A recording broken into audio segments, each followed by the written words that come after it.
All right, so today we are diving into a really potent and challenging piece of work. It's a fictional manuscript titled The Unbecoming, and let me tell you, it presents a worldview that is stark, unflinching, and it does not pull any punches. Wow. I mean, right from the opening line, you're thrown into this really intense and brutal reality. And this isn't just some poetic flourish. This is the core premise, the powerful hook that sets the tone for absolutely everything that follows. So, to really get what this manuscript is all about, we've got to start with the narrator's main point. This first section is all about unpacking her foundational argument, how she sees her own body and the world. So, here's the core of her argument. She sees her aging body, with all its scars and all its pain, not as some kind of personal failure, but as a political document. She calls it an archive that tells the truth about the real cost of being a woman in a world that, in her view, consumes them. Okay, so to follow her train of thought, we need to get on the same page with her definitions. The manuscript is very specific about the word patriarchy. It's not about a few bad actors, right? It's defined as this massive global system of power, kept in place through violence, money, and conditioning. And this quote, it just nails her perspective. The narrator frames her anger not as some irrational, out-of-control emotion. Nope. She sees it as the only logical response to the system she just laid out. For her, that rage is pure clarity. All right, so let's see where this goes. The manuscript grounds its arguments in a really deep critique of pornography. And this is an idea the author's been developing for decades. Yeah, this timeline really connects the dots, doesn't it? The argument is that the critique from 1979, which was about magazines, hasn't gone away. It's just evolved. Now that same logic is embedded in the technology in all of our pockets. And the text argues it's leading to concepts like visual rape via deepfakes. And the definition used here is crucial. The critique isn't about nudity itself. It's specifically aimed at the way dominance and inequality are eroticized, how that power imbalance is made to seem sexy. So this all leads to a really big, provocative question. The manuscript essentially asks, can you have true consent inside a system with such a huge power imbalance? It argues that in that context, consent becomes way more complicated than a simple yes or no. Consent gets really murky when you factor in things like fear or needing someone financially. And then there's the lifelong conditioning that a woman's value comes from being desired. The argument is that while these things aren't overt force, they're not exactly freedom either.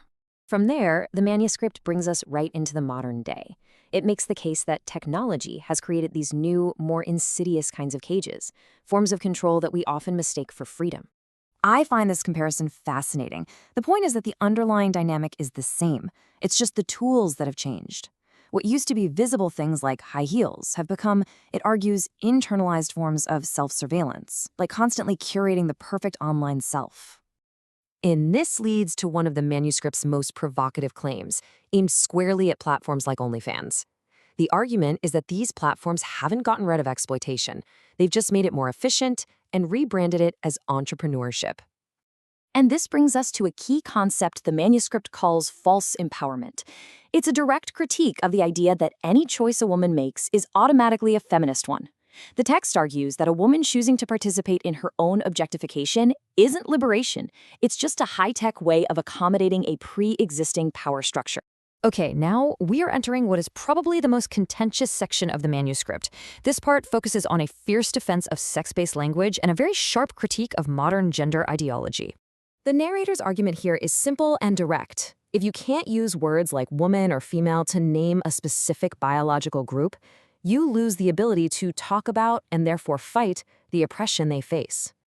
This slide lays out the argument pretty clearly. It claims that these linguistic shifts, whatever their intent, end up obscuring the material reality of sex-based violence by making the categories of male and female fuzzy. And this is, without a doubt, the manuscript's most direct and inflammatory claim. This is the peak of the narrator's argument, where she frames the push for access to female spaces and the redefinition of woman as a new form of male entitlement. So as we get to the conclusion, it's really important to know that this manuscript doesn't offer any easy answers or optimism. Instead, it ends with a very stark call for a specific way of being in the world. So, instead of a hopeful story of progress, the narrator argues the exact opposite. She claims the system of oppression hasn't gotten weaker, it's just adapted, becoming more insidious by taking over the language of choice and empowerment. In the face of all this, the manuscript presents what it sees as the only meaningful response. It's not a plan for victory. It's what it calls a stance of refusal, a kind of personal code. Tell the truth, organize with every woman, stop calling exploitation empowerment, center the vulnerable, and finally, be ungovernable. The text also redefines solidarity, stripping it of any commercial girl power feel. It says solidarity isn't about buying a t-shirt, it's the hard political work of defending the women that society, and sometimes even mainstream feminism, leaves behind. And this quote just perfectly captures the core ethos of the manuscript's conclusion. For the narrator, resistance isn't a strategy you use because you think you'll win. It's a moral and existential necessity. Ultimately, the manuscript doesn't offer any comfort. It just leaves us with this massive, challenging question to wrestle with. What does it actually mean to fight a battle you're convinced you're going to lose? A really provocative question to think about.